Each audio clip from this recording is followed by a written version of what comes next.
Olá, está no ar mais um Fala Vereador, este espaço destinado aos parlamentares de Itajaí para exporem suas pautas legislativas e comentarem os principais assuntos da cidade, sempre com prioridade no interesse público. Hoje está conosco aqui no estúdio de TV Carlo Antônio Vicente, a vereadora do PSDB, Ana Carolina Martins. Olá, vereadora, seja bem-vinda novamente ao programa. Imagina, prazer é tudo meu, estou feliz em estar aqui e quero ver o que a gente vai conseguir falar nesse curto espaço de tempo. Faz um tempinho que eu não venho e a gente vem trabalhando bastante. Vereadora, como é que a senhora avalia esse ano de 2023, diretamente porque tem um desafio, relação executivo-legislativo e é uma tensão política histórica, né? Sim, está acontecendo isso, é um ano totalmente diferente, mas além de tudo ele está sendo atípico, porque nós já começamos com problemas, que foram as fortes chuvas, isso criou uma situação muito ruim lá no portal, que a gente teve que fazer um trabalho diferenciado. Depois ocorreu lá em Blumenau aquela invasão nas creches, então a gente teve uma procura maior da sociedade na questão da segurança. Teve o impeachment do prefeito, tem toda a situação envolvendo o Porto de Itajaí. Então, por mais que seja um ano pré-eleitoral, né, ainda é um ano de muito trabalho. Então, eu tenho focado muito no que está hoje, né? Porque eu gosto de fazer bem o que eu estou fazendo agora. Mas realmente está sendo um ano diferente. Vereadora, a comissão processante, a senhora fez um discurso ali durante a votação que foi fatiada, mas a senhora colocou muitas críticas com relação à postura dos gestores do Poder Executivo, mas também teceu algumas críticas à própria oposição aqui na Câmara de Vereadores. Eu queria que a senhora comentasse exatamente o que estava incomodando tanto. Eu acho que as coisas não podem vir por conveniência, né? Nós passamos por situações muito mais sérias aqui no nosso município do que essa, que também poderiam motivar, e até de forma mais justa, um processo de impeachment. Mesmo antes do iniciar esse mandato, nós tivemos buscas do GAECO, onde a gente viu que a Prefeitura de Itajaí, através de alguns secretários durante o período eleitoral, pegaram dinheiro de empresários. Então, assim, isso tudo cabia um impeachment. A questão da queda da barragem caberia um impeachment. A questão das máscaras, nós estamos falando aí 12 milhões de reais, caberia um impeachment. E no final nós estamos falando de 80 mil, que é dinheiro público, tá? Não estou dizendo que não cabe. Eu estou dizendo que se a gente tivesse pensado em fazer o que é correto no momento que aconteceu, lá no primeiro ano a história era outra. Hoje, impeachment um prefeito e um vice-prefeito, faltando um ano para a eleição, é ruim inclusive para a cidade. Porque assim que sai um prefeito, sai todos os cargos comissionados, muda-se toda uma pasta, o desenvolvimento dela, então ela não é saudável para o município. Porém, o prefeito errou. Errou. O que eu quis puxar ali a orelha da oposição é que não tem momento certo. A gente não tem que botar embaixo do braço uma informação, a gente tem que resolver ela, não esperar a hora certa, fazer o que precisa ser feito. Vereadora, um outro assunto que também é bem crítico ao Poder Executivo, que a senhora trouxe muitas vezes à Câmara de Vereadores, é o plano diretor. O Poder Executivo enviou uma proposta para casa, mas também o Ministério Público provocou a Câmara a devolvê-lo para que fossem realizadas audiências públicas. Concluídas elas, agora volta para casa. Qual a sua expectativa? Nem um pouquinho boa. Nem um pouquinho boa. Eu já discuto sobre o plano diretor desde 2013. Eu assumi em 2013, a primeira vez como vereadora. A gente iniciou dia 1º de janeiro, dia 2 de fevereiro, promovi uma ação que barrou o plano diretor, eu e o vereador Nicolas naquela ocasião. E desde então as coisas não se acertaram mais. Nós estamos muito atrasados no plano diretor, ele já deveria ter sido entregue no máximo em 2017. Nossa cidade está crescendo em cima de ações judiciais, mandado de segurança, está crescendo de forma desorganizada. E da mesma forma que foi feita agora, conversando com alguns delegados, tentando desenhar a nossa cidade, não ficou bom. Não ficou bom, eu não estou segura, não eram reuniões que mantinham os seus registros em atas, a gente escuta muita reclamação da sociedade, o pouco que eu li, achei muita coisa assim que tem muito foco em privilegiar 2, 3 grupos e prejudicar todo um resto, então não está legal realmente. Por último, eles tinham que colocar a limitação, né, delimitação da área de proteção ambiental, a APA, da Orla da Brava, ficou coisa de fora. Era uma decisão judicial que já devia ter sido cumprida lá no ano de 2017, só resolveram fazer agora depois de muita insistência e fizeram errado. Fizeram errado, trouxeram o projeto para casa dizendo que era uma coisa, tiraram o projeto, depois fizeram um decreto, então não dá. Não dá. Se hoje esse plano diretor vir para casa, com certeza ele vai ter que ser analisado assim nos mínimos detalhes, porque não dá para confiar em nenhuma vírgula que tem ali. Então eu não tenho, antes eu tinha, tá? Antes eu tinha, acreditava que o plano diretor poderia ser votado esse ano, hoje eu acredito que não. Inclusive acho que se o plano diretor for votado da forma que ele está sendo prejudicial à cidade de Itajaí. A senhora pede a revogação do decreto que cria a APA, ali, a área de proteção, e também aquele traçado que foi feito, como a senhora bem colocou, que está em desacordo com o que foi proposto. Na verdade, ele não fez, porque o que diz a decisão judicial? Que na época foi um acordo, tá? Foi um acordo que ele não cumpriu, agora é um cumprimento de acordo. Então, a juíza agora é uma decisão. O que ela disse? Pega as unidades de conservação e faz uma ligação entre elas pela orla da praia. Não foi o que ele fez. Ele não fez isso. Está muito claro o que ele precisa fazer. Foi pago um estudo pela Univale para ser feito. Depois ele quis rever isso aí junto com o INES. O INES fez um estudo também, levou para consulta pública, para consulta popular, apresentou num processo. Ele veio aqui para a Câmara, apresentou um projeto de delimitação, aquela coisa toda, retirou. E daí apresentou um decreto que não tem nada a ver com nada. Não tem nada a ver com nenhum dos dois projetos e não tem nada a ver com o projeto que ele tinha deixado aqui. Então, só porque senta na frente de alguns empresários, acha que pode passar por cima das pessoas, da lei, da justiça. Não é assim que funciona. Então, eu solicitei sim que ele revogasse, para dar um alerta para ele. Isso aí está sendo discutido naquele processo. Mas o prefeito Volney Moraes Tony está trabalhando muito bem para receber um processo de improbidade administrativa nas costas. Não tem dúvida quanto a isso. Vereadora, o plano diretor também este ano vem com uma mobilização de áreas e comunidades do interior do município. Não sei se a senhora está acompanhando, mas tem também no centro, tem outros, e o pessoal está insatisfeito e promete vir para a Câmara de Vereadores para buscar, às vezes, alguma coisa, e parece que também envolve o Semasa, também envolve algumas Eu espero outras. que eles nem precisem vir.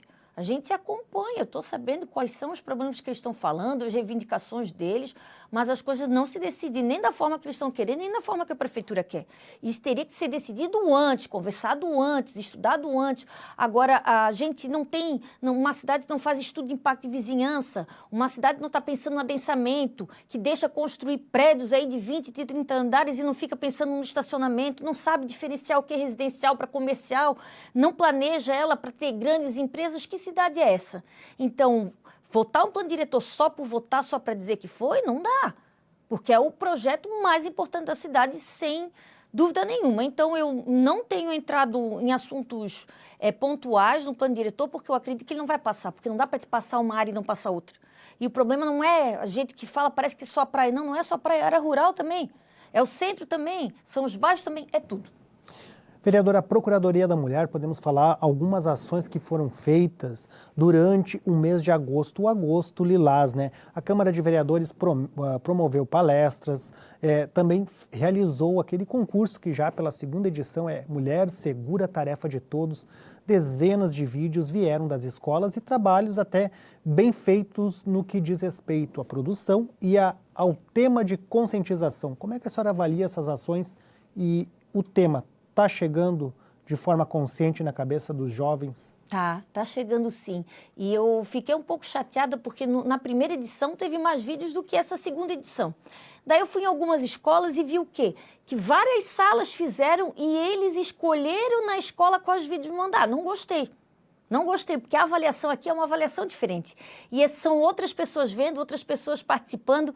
Às vezes eles falam assim, mas como é que esse vídeo ganhou e não foi esse aqui? Sim, todos estão maravilhosos, mas eles passam.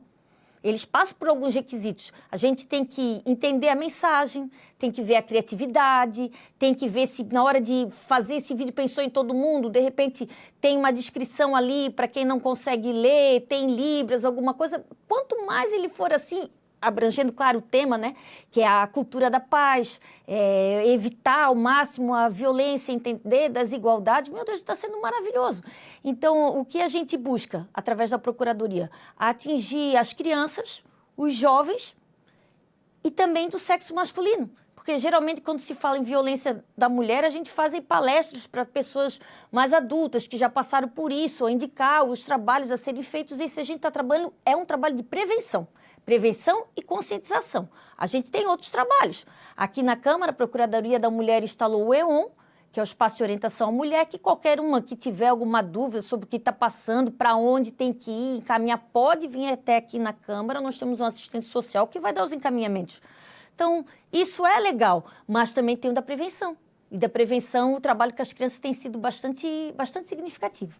Já que a senhora falou em prevenção, tem o Outubro Rosa, o mês de prevenção Exato. também ao câncer. E aí, a senhora já está de rosa também. Tem algum planejamento já com relação à Procuradoria da Mulher? Tem. Por quê? Porque o Outubro Rosa, o câncer de mama é um dos cânceres que mais mata mulheres. Então, para a Procuradoria da Mulher é muito importante dessa conscientização. Até porque, assim, perder uma mãe em casa, meu Deus do céu, mãe é o esteio do lar, né? E a gente já fala mãe, mas pode ser mãe, pode ser tia, pode ser irmã, pode ser amiga.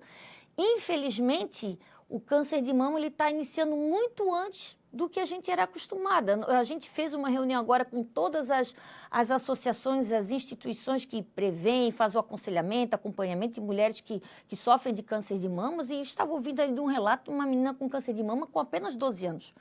Então, como é que a gente faz para atingir esse público? Que tipo de conversa que a gente tem que fazer? É um caso isolado? São outros casos também? Como é que faz? Então, a gente está nessas tratativas do que nós iremos fazer. O negócio é chamar a atenção mesmo, lógico. A casa vai ficar rosa, vai ter gente falando sobre o assunto, mas nós vamos trazer a segunda edição da Parada Rosa, que é o quê? Nós vamos num domingo, que é bem possível, seja no dia 8 de domingo, depois eu passo a data corretamente, na Avenida Beira Rio, todas as associações estarão lá, com as suas informações, prevenções, falando onde é que como é que pode ajudar. Daí tem trabalho social de corte de cabelo para fazer a peruca, para quem quiser entregar o lenço, tem música para ficar um ambiente legal. São diversas atividades interativas. Exato, e é num domingo que está ali passeando a família na Beira Rio, né? A gente fecha meia parte dela ali para que as pessoas possam andar, ouvir uma música, ir nas barracas e entender o que está acontecendo. É uma forma de chamar a atenção para o assunto, é poder tirar alguma dúvida delas ali e mostrar que existem sim associações que sabem o que essas pessoas estão passando e estão propostas a poder ajudar. Vereadora, a senhora está satisfeita com as possibilidades que a Procuradoria da Mulher tem criado para pensar em políticas públicas e também em formas de dar apoio às mulheres em todos os aspectos? Nesse ponto, eu tenho que dizer para ti que eu sou uma eterna insatisfeita, porque eu não sou uma vereadora de uma bandeira só. E algumas bandeiras, elas ocupam muito nosso tempo. Então, assim, organizar um evento como esse da Parada Rosa, pensar e elaborar um evento como esse da juventude, tudo isso tira um tempo que eu também tenho que estar dispondo para atender outras áreas. Então, se eu acho que a gente pode fazer mais, sempre pode, mas eu acho que a Procuradoria da Mulher nunca fez tanto. Esse ano a gente fez palestras no mês das mães para as mães de autistas, que foi muito elogiada, foi muito legal.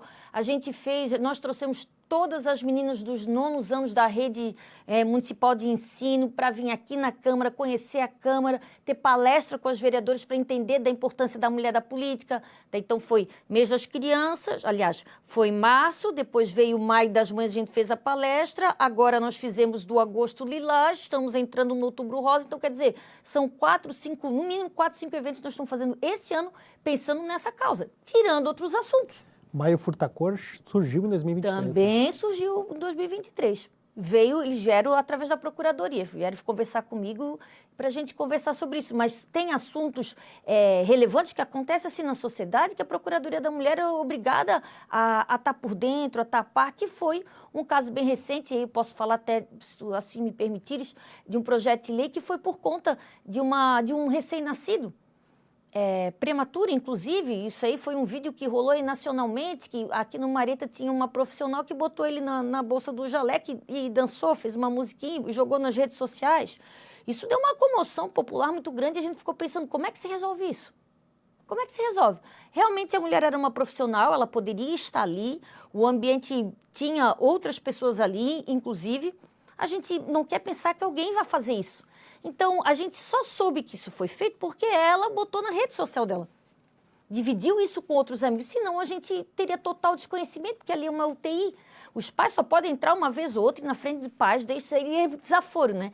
Então, olhando essa situação, ouvindo assim o pavor das mães que logo sai de uma gestação, o filho está bem, não está bem, a gente fez um projeto de lei acompanhando o que já acontece em vários estados aí do nosso Brasil para que tenha câmeras dentro das UTIs, para que esse tipo de postura ele possa ser repelido. Pelo menos a gente tenta, né? De alguma forma. Está tramitando aqui na casa e eu espero que a gente vote esse ano ainda.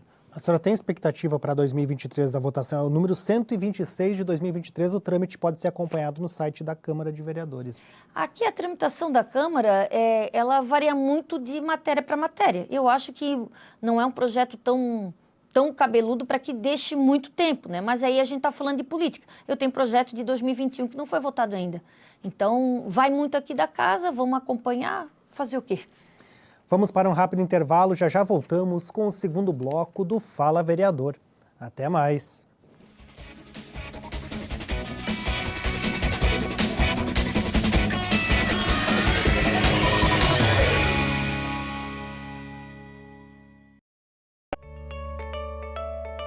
Fique por dentro do que acontece na Câmara de Vereadores de Itajaí. Inscreva-se no canal do YouTube. Curta a página no Facebook. Siga o perfil no Instagram e também no Twitter. Acompanhe todo o conteúdo do Poder Legislativo nas redes sociais. @Câmara Itajaí.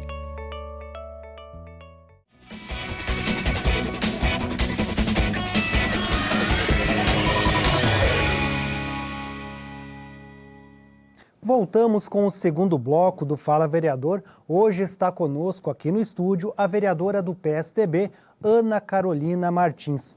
Bom, vereadora, falar um pouco a respeito da CPI das máscaras. Já faz algum tempo que encerraram os trabalhos, né? Na verdade mais de ano, mas a repercussão continua, inclusive com o Ministério Público levando à frente diversas coisas que foram apontadas no relatório. E também algumas decisões já saíram. Vereador, o que dá para comemorar ou o que dá para lamentar de todo esse processo? Primeiro vai ser um lamento, né? Porque só desse processo é um único contrato, nós estamos falando de 12 milhões de reais. Isso saiu dos cofres públicos, num único contrato. Tem outros contratos ainda que virão. Desse contrato, que é o contrato maior, a parte que a gente tem que comemorar é que nós fizemos a fiscalização da CPI, eu apontei com a documentação, o GAECO esteve aqui, fez uma operação conjunta com São Paulo, foi nos empresários, foi na prefeitura, foi lá em São Paulo também, recolheu toda a informação, computadores, telefones. Por isso foi promovida uma ação civil pública, aliás, três. Foi uma ação criminal, uma ação civil pública e uma ação de reparação de valores, né? Contra o empresário da venda dessas máscaras e contra os servidores, inclusive o secretário de saúde municipal. E entre essas três ações, a gente não conseguimos em Itajaí, mas através de recurso para que fosse bloqueado os bens dessas pessoas até o montante de 12 milhões de reais, enquanto o processo tramita. Por quê? Porque depois que já sabe que tem um processo, já não bota mais nada no nome, já desfaz do carro, já compra a casa da praia e bota o nome da sogra. Então, a gente está querendo evitar isso, porque no final das contas, quando a gente foi pegar a coisa já estava acontecendo, não houve uma atuação a ponto de botar alguém encarcerado. O dinheiro já tinha ido. Então, a gente quer buscar esse dinheiro de novo para os cofres públicos e que essas pessoas nunca mais cheguem perto de um serviço municipal. E aí vem uma outra lamentação, que mesmo o prefeito Volney Morastoni tendo 100% consciência disso tudo, levantado através de documentos, encaminhado para ele através de CPI, ele não afastou esses servidores, que são todos cargos comissionados, e eles continuam lá fazendo o mesmo serviço e a gente sempre naquela, será que está tudo certo? Será que está tudo bem? Mas foi uma vitória, 12 milhões de reais é uma grande vitória. Vereadora, outra questão que também passou por decisão judicial diz respeito e até eu queria que a senhora avaliasse qual o impacto, né, dessa fiscalização que a senhora fez com relação ao Semasa, quando acabou havendo por um motivo de estrutura, a falta, a interrupção do abastecimento de água em diversas localidades do município e também em parte de Navegantes, né? E acabou que o executivo colocou à disposição algumas pipas de água e também recepcionistas para atender o público, vereadora. Mas parece que também aí houve já seu trabalho de fiscalização. Sim, foi um trabalho de fiscalização que eu comecei um pouquinho antes de vir a vereadora, porque isso foi durante o período eleitoral. Durante o período eleitoral para prefeito, onde concorreu o Volney e o Robson, houve o rompimento da barragem, rompimento de adutoras, Itajaí ficou sem água por alguns dias, Navegantes ficou sem água por alguns dias. Nós estávamos em pleno período eleitoral, virou uma guerra de narrativas, que a água não era boa, que era dinheiro sobrando, que a oposição tinha derrubado a barragem, enfim. Infelizmente, a gente sabe que a eleição foi conduzida por ali. Mas eu consegui fazer alguns levantamentos. Primeiro, todos os processos criminais que o prefeito Volney Morastone, naquela oportunidade, fez contra o vereador Robson e todas as pessoas que estavam ao lado dele naquele momento, que eram oponentes e adversários, ele perdeu. Ele perdeu. Isso tem que ficar bastante claro. Mas não foi só o suficiente para mim. Eu promovi outras demandas fiscalizatórias. Dentre elas, uma que diz respeito às recepcionistas. Ele botou, eu não lembro, não sou boa de números, não me lembro se eram 44 tanques de águas distribuídas pelo município e contratou profissionais, através de uma terceirizada, para que ficassem lá abrindo e fechando a água, porque tinha gente que deixava aberta, aquela coisa. Contratou pessoas para ficarem ali, de segunda a segunda, quase 12 horas por dia. E daí eu pedi a documentação. Pedi a documentação, vi que não tinha como aquelas pessoas estarem cumprindo com as funções delas, levantei tudo que era necessário, fiz um encaminhamento para o Ministério Público. O Ministério Público escutou todos esses profissionais eram funcionários da empresa, mas não faziam esse trabalho, não receberam esses valores, certo? Além de eles mentirem, inclusive mandando documentações falsificadas para o Semasa, eles também enviaram a mesma documentação para o Ministério Público. Então, eles estão respondendo grandes processos e, por conta disso, o juiz já entendeu em fazer o bloqueio dos valores. Só nessa brincadeira das recepcionistas, naquela ocasião, era 186 mil, que saiu em 15 dias dos cofres públicos e agora está aí pouco mais de 200 mil que a gente conseguiu penhorar enquanto transcorre o processo. Mas aí nós temos outro da qualidade da água, nós temos outro dos caminhões que foram locados. Estes ainda estão em fase final antes desse tipo de procedimento. O Ministério Público recebe a denúncia, faz os autos e depois que vai tomar... É que tem alguns tipos de processo que a gente não consegue fazer apenas como pessoa pública, né? E eles precisam ser investigados de uma forma diferente, que o Ministério Público ele tem outras prerrogativas acima de nós. Nós podemos pedir um requerimento, mas um requerimento a gente vai pedir para a prefeitura, ele tem 30 dias, pode pedir para prorrogar, pode vir, mas não vir, que foi o caso que aconteceu do turismo, que eu estava da marejada, que desde janeiro eu solicitava informações, vinha, não vinha completo, vinha de novo, chegou abril, maio, eu não tinha as documentações e todas as respostas em mão, com o Ministério Público o buraco já mais embaixo. O Ministério Público pode bater ali, o Ministério Público pode pedir o grampo de telefone, então ele tem outras coisas acima.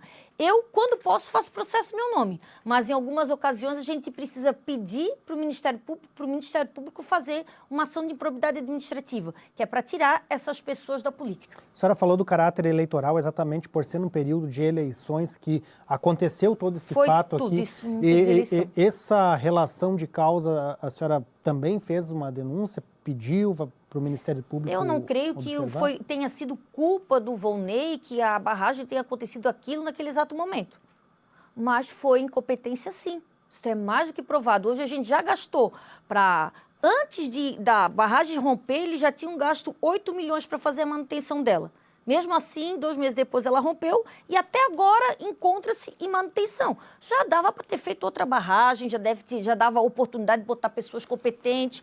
Eu pedi que eles abrissem um processo administrativo para apurar a culpa de quem, já que a gente paga a fiscalização. As coisas elas não caem da noite para o dia, não teve um fato determinante. São coisas que vão acontecendo com o tempo. Então, alguém deixou de ver, alguém deixou de fiscalizar, mesmo nós pagando empresas para fazer isso. Então, o buraco é mais embaixo aí. Vereadora, vamos falar um pouquinho mais a respeito da sua atuação em projetos de lei que garantem direito às mulheres aqui no município. Hoje nós estamos no dia 5 de setembro e nós temos uma votação, a segunda votação, né, do PLO, que obriga os estabelecimentos de saúde de Itajaí a divulgar as situações em que é permitida a esterilização voluntária, a laqueadura, né? Especialmente o direito, né, da esterilização cirúrgica durante o parto. E a senhora pede aqui com relação ao prazo e também com relação ao cumprimento já de uma lei federal. Foi aprovado em primeira discussão, parece que teve emenda e agora vai ser aprovado de vez. O que representa isso, vereadora? A lei de planejamento familiar é de 1999, se eu não me engano, 96, 99. Ela foi feita, mas ela não foi feita para ser executada. Ela não foi feita para ser executada, porque ela dizia o seguinte, olha, ela dava uma idade para a mulher poder fazer a laqueadura, ela via a quantidade de filhos que a mulher tinha, ela mandava a mulher pegar autorização com o marido, dizendo que o marido autorizava ela fazer a laqueadura. Ela e o marido tinham que passar por psicólogos, não podia fazer na hora do parto, tipo, a gente se internou, ganhou, fez a laqueadura e foi embora, não. Tinha que ganhar o bebê, depois fazer todo o procedimento para um dia voltar. Então, criava-se dificuldades. As dificuldades eram tamanhas que as mulheres não procuravam fazer isso via município. Elas faziam o quê? Pagavam particular. Pagava particular. E aqui nós ainda temos um problema com Marieta, que daí o hospital, aqui a Prefeitura de Itajaí, em vez de fazer encaminhamento para Marieta, faz encaminhamento para outras cidades para fazer o procedimento da laqueadura. Então, quer dizer, a mulher tem filhos pequenos em casa, faz todo esse procedimento para ir para outra cidade, fazer cirurgia, voltar e como é que... É quase um outro parto, tem que ter aquele descanso. Então, agora a lei mudou. Só que as mulheres não estão sabendo que a lei mudou. A gente precisa informar elas que agora elas têm direito. Esquecer essas coisas de idade, esquecer essas coisas de filho. Se for vontade da mulher, ela não precisa pedir para o marido. Ela não precisa pedir. Mas ela tem que avisar 6 meses antes a prefeitura, né? Tem todo um protocolo que precisa ser seguido. E se ela estiver grávida, ela pode ganhar o bebê e fazer a laqueadura na mesma internação. Coisa que antes não podia. Então, não é dizer, não é incitar as mulheres a fazer isso. Não é dizer, olha, venham mulheres, venham fazer laqueadura. Não é isso. Mas dizer para as mulheres que querem quais são os direitos delas nesse momento. Então, como mudou, a prefeitura tem que informar. E essa lei já mudou em 2022 e a mulherada não sabe. E não há essa informação. E se não há informação, não tem que ser feito. E eu vou continuar encontrando mulheres de Itajaí com 11 filhos. Vou encontrar mulheres morrendo porque elas não podiam engravidar, acabaram engravidando, não quiseram fazer aborto, quiseram seguir em frente. Vou encontrar casos de mulheres que podem cuidar dos filhos, mas que já têm uma idade mais avançada e sempre cuidavam, mas mulheres que hoje não podem tomar anticoncepcional, não podem fazer uso de camisinha, não podem fazer... Existe homens que têm problema na hora de engravidar, pode ser um problema genético e preferem que a mulher faça. Então, a gente não tem que se meter na vida das pessoas. A gente só tem que falar que é direito delas. Daí elas fazem se elas quiserem. A lei é só essa. A prefeitura avisar essas gestantes e deixar nos postos de saúde, nas unidades de saúde, as informações de quem pode fazer e como seria para ser feito. Nada demais. Vereadora, teve alguma resistência política dentro da Câmara durante o trâmite, até porque é um assunto que geralmente quando vai para o plenário para discutir, ou até mesmo na tribuna, quando tem alguma pauta assim, o pessoal parece que se sente meio incomodado em falar sobre o assunto. Eu tenho uma resistência burra, porque geralmente ela está ligada a uma questão religiosa e uma questão partidária. Eles acham que isso é coisa de feminista, então eu seria comunista e acho que isso aí, estão comparando laqueadura com aborto, isso não tem nada a ver uma coisa com a outra, nem alhos nem bugalhos. É uma questão de informação.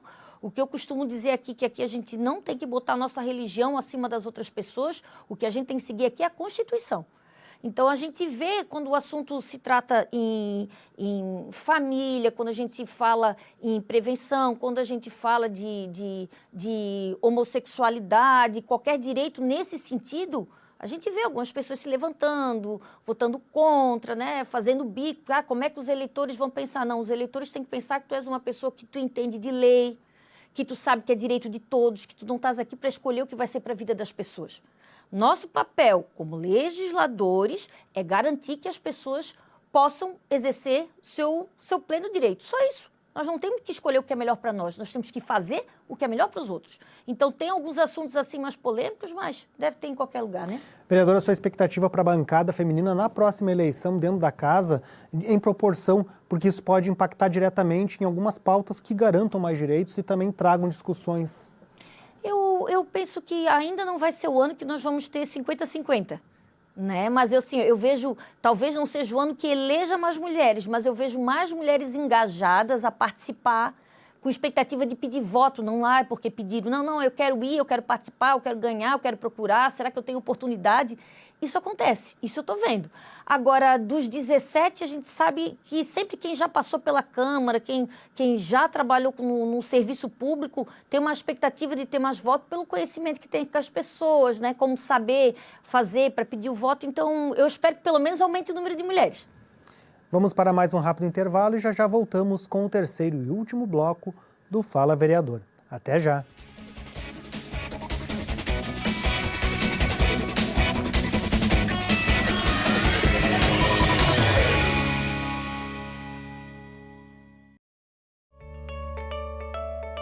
Fique por dentro do que acontece na Câmara de Vereadores de Itajaí.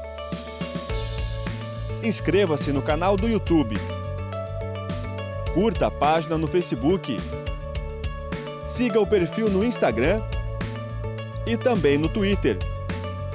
Acompanhe todo o conteúdo do Poder Legislativo nas redes sociais. @Câmara Itajaí.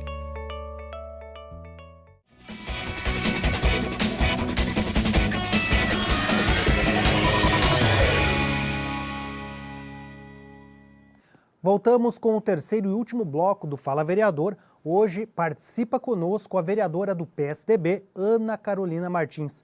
Bom, vereadora, vamos falar a respeito um pouquinho da reabertura do prazo para o mutirão de cirurgias, né, e credenciamentos também. Foi uma conquista de trabalho, de fiscalização, de pressão? Esse assunto ele é bastante polêmico porque a prefeitura mandou um projeto para cá pedindo autorização para que fosse usado 10 milhões de reais para fazer o serviço do Estado. Ele estava assumindo algumas cirurgias do Estado, mesmo o Estado fazendo um mutirão de cirurgias. Para nós foi importante, mas a gente ficou com dúvida. Poxa, se o Estado tem que pagar, por que nós vamos fazer? Mas daí a gente pensou, poxa, as pessoas estão lá, tão doentes, assim, vamos mudar e vamos fiscalizar. E foi isso que eu fiz. Pegou os 10 milhões, quando ele iniciou os trabalhos eu já vi problema. Por quê? Porque ele fez um credenciamento. Ele abriu um edital e disse o seguinte: os hospitais que quiserem participar, o preço será esse, tragam tais documentações. Então, quer dizer, o preço era igual para todo mundo, certo? Só que mesmo o preço sendo igual para todo mundo e sendo 3 vezes mais do que o Estado paga, pagamos mais, só 2 empresas participaram. O Hospital Marieta de Itajaí e um hospital de Brusque, que é o Azambuja, isso, né? O Hospital dos Imigrantes, perdão. Lá tem mais de um, né? O Hospital dos Imigrantes participou, só que o Hospital dos Imigrantes, recentemente, ele tinha sido comprado pela terceirizada de Itajaí, a IMAS. Então, o IMAS tinha a informação privilegiada porque está aqui, né? E o que aconteceu? Em vez de eles deixarem o credenciamento aberto, porque quantos mais hospitais participassem, mais pessoas poderiam ser atendidas o quanto antes, possivelmente mais perto, mais rápido e até melhor, eles deixaram o mês e fecharam. Isso é irreal, isso é totalmente ilegal. Então, tem vários vícios que não estão tão ocultos assim dentro dos contratos. Eles estão na cara dura. Por exemplo, eles diziam o seguinte: olha, tu vai fazer uma cirurgia do câncer, eu vou pagar 3 vezes a tabela do SUS. Mas para te fazer uma cirurgia do câncer, a gente entrar na tabela do SUS, se for para a garganta é um preço, se for para o braço é outro, se não for na mama é outro. Então, estão vários procedimentos. E ele fez um bem bolado, então pode ser que uma cirurgia muito barata nós pagaríamos caríssimo. Isso não é certo com o dinheiro público, ainda mais chutar para cima, em vez de chutar para baixo, né? E o que acontece? A gente fez um levantamento, apurei tudo isso aí, fui conversar com o promotor e com ele eu decidi que nós não gostaríamos de represar, segurar a fila, nós gostaríamos que continuasse a fila e que fosse sendo arrumado ao longo disso. Então nós fizemos uma grande reunião, com 2 promotorias, Secretaria de Saúde, os 2 hospitais, Controladoria, Ouvidoria, Procuradoria e euzinha lá no meio, né? E nós, no primeiro passo, nós combinamos, então, que vai estar correndo um processo administrativo investigatório nas duas promotorias. A Promotoria de Saúde, inclusive, está acompanhando para ver se a fila está sendo seguida da forma que precisa, né? Uma delas. A outra promotoria está acompanhando a questão de valores, mas a gente conseguiu de pronto que fosse reaberto os prazos para que outros hospitais pudessem ser credenciados e as pessoas serem atendidas mais rápido. Isso é fiscalização. E o município também conseguiu fazer um meia-culpa porque reconheceu parte de toda a sua reivindicação. Eles olham para a gente tratando a gente como ignorante, mas na mesma escola que eles estudaram, eu estudei. E eu sei que não pode. E eles tiveram que reconhecer isso na frente do promotor. Só que se eu me limitasse só a falar isso aqui na tribuna, eles iam fingir que não ouviu e deu. Então, às vezes eles falam, não, mas tu procura tanto pelo Ministério Público que eu preciso, porque é uma autoridade acima de mim, que tem poderes diferentes do que eu tenho. E que fala num outro tom também. Então, uma ação, eu não promovi uma ação para não prejudicar as pessoas que estavam aguardando na fila. Mas, com tudo isso e essa movimentação que a gente fez via judiciária, a gente está conseguindo acompanhar que a fila está seguindo. E eles abriram para que outros hospitais participassem também. Agora, a gente está aguardando documentação para a gente ver dos valores. Vereadora, podemos falar brevemente a respeito da questão dos uniformes aqui do município e esse trabalho de fiscalização, até porque o galpão em que fica parte do material da Secretaria de Educação também é o mesmo em que ficavam as máscaras, e a senhora faz essas vistorias e lá identificou alguns problemas no uniforme. Um dos problemas que eu bati muito na questão das máscaras é que assim, era um galpão enorme, colocavam as máscaras ali e não tinha entrada, não tinha saída. Tinha só um rascunho de papel. Tinha 11 milhões de reais ali, só de máscara, fora as outras coisas que tinham ali, e não tinha controle nenhum. E isso como é que se cuida de dinheiro público assim, né? Como é que se faz essa história toda? Então, uma das nossas brigas foi que tivesse um armazém central, com uma empresa cuidando, com entrada, com saída, com tudo numerado, para que essas coisas não ocorressem mais. E nós conseguimos. A empresa iniciou em março. Pois bem, a controladoria do município, acompanhando aquela história toda, depois que a empresa foi para ali, fui uma vez, não fui mais, e daí eu resolvi ir lá, para dar uma fiscalizada, porque é uma empresa que ela tem um custo grande para o nosso município, ela tem toda uma estrutura diferente, porque ela tem que manter armazenados remédios, então tem que estar com ar-condicionado, tem as empilhadeiras, enfim, algo muito grande mesmo, né? Eu fui lá para vistoriar isso, e vistoriando isso, eu encontrei novamente pelo menos 4 irregularidades. Uma delas foram várias caixas, mas assim, por baixo umas 50 caixas grandes, sem numeração, sem nenhuma indicação, e que eu abri e eram uniformes. Uniformes escolares, femininos, masculinos, de inverno, de verão também tinha alguma coisa, de vários tamanhos. E isso me deixou chateada por 2 motivos. Primeiro, porque nós temos crianças sem uniformes. Infelizmente, nós estamos no mês de setembro. Todos os anos sempre o mesmo. É a mesma coisa. O inverno chegou e estava entregando de verão. E ainda tem crianças, ainda me ligam pais, dizem, então, meu filho não recebeu uniforme de inverno. E eu fui até a escola e verifiquei que sim, boa parte já recebeu, mas alguns ainda não receberam. Algumas escolas não receberam. E eu chego lá e vejo uniformes. Isso não é justo. Então, essa foi a minha primeira indignação. A minha segunda indignação foi que a empresa que lá estava não sabia o que tinha ali, quantas coisas tinha ali. Por quê? Porque a prefeitura pediu para colocar. E ela recebeu sem ter qualquer controle. E outra, eu perguntei para o fiscal do contrato que lá estava e perguntei para ele quantas caixas tem aqui, o que tem aqui. Ele disse, eles vão vir só semana que vem contar. Então, a Secretaria de Educação mandou material que é pago com recurso público para um lugar que deveria receber só quando tivesse todas as informações para zelar por ele. Mas, Ana, por que isso? Porque se a empresa for lá sair com uma caixa daquela nas costas, quem é que vai comprovar diferente? E como é que a empresa pode deixar entrar um material sem colocar no sistema? Olha que absurdo. Então, vejam, eu tenho uma irregularidade administrativa, contratual, que vai caber multa judicial, porque a empresa não podia receber nada ali se não tivesse entrada. E eu tenho uma questão muito séria e praticamente imoral, né, que a gente não vai mais conseguir corrigir nesse governo, que é ter criança passando frio e uniforme à disposição ali, e eu nem sei se eles sabem. Eu nem sei se eles sabem, porque eu não tenho nenhum documento que aqueles uniformes estão ali. Tu entendeu o que eu quis dizer? É complicado. Vereadora, cada evento que o município realiza, cada contrato, licitação, a senhora geralmente faz uma série de requerimentos e mais algumas movimentações políticas para cobrar informações, para pedir transparência, para denunciar a prestação de contas. Isso muitas vezes também acaba chegando no Ministério Público, como a gente relatou ao longo do programa, e ele consegue ir em quem vai prestar o serviço, chegar em algumas empresas, né, fazer o bloqueio de bens. Mas também acaba repercutindo, como no caso do Semasa, como aqui, às vezes, no servidor público, no servidor comissionado e no servidor efetivo também, vereadora. A senhora tem conversado com esse público dos servidores? Eu tenho conversado especialmente com os servidores que assinam como fiscal do contrato. A maioria não sabe o que está fazendo, só assina como fiscal do contrato, mas assinou, vai responder junto. Eles têm que saber o tamanho da responsabilidade deles. Então, mas se eu não assinar, assim, eu não posso fazer nada. Se tu não assinar, pode ser que não tenha emprego, mas se tu assinar, pode ser que tu possa sair preso, porque tem que ter responsabilidade. Na questão das máscaras, não sabiam que o fiscal não sabia qual máscara que era. Na questão dos uniformes, não sabia o que tinha uniforme lá. Então, o fiscal serve para quê? O fiscal é a pessoa que vai observar em loco se está acontecendo aquilo ali realmente. Então, se a prefeitura não tem capacidade ou aquela pessoa não tem uma capacidade técnica para isso, coloca alguém que tem. Porque, por lei, tem que ter um fiscal. Além do fiscal vereador que vai lá olhar, mas tem que ter, por exemplo, assim, como é que eu vou ver o número de lajotas que chegou, se é o número de lajotas que tem, vai estar na nota. Eles vão dizer que receberam, mas eu duvido que eles vão contar lajota por lajota na hora que receberam para dizer que tinha. Nós tivemos casos aqui na CPI das máscaras que eles assinavam recebendo uma máscara e a máscara que eles recebiam era outra. Então, quem é o responsável para receber? É o fiscal. O fiscal tem que olhar, eu tenho que receber isso aqui. É isso aqui? É, beleza. Não é isso aqui? Isso aqui, então não vou assinar.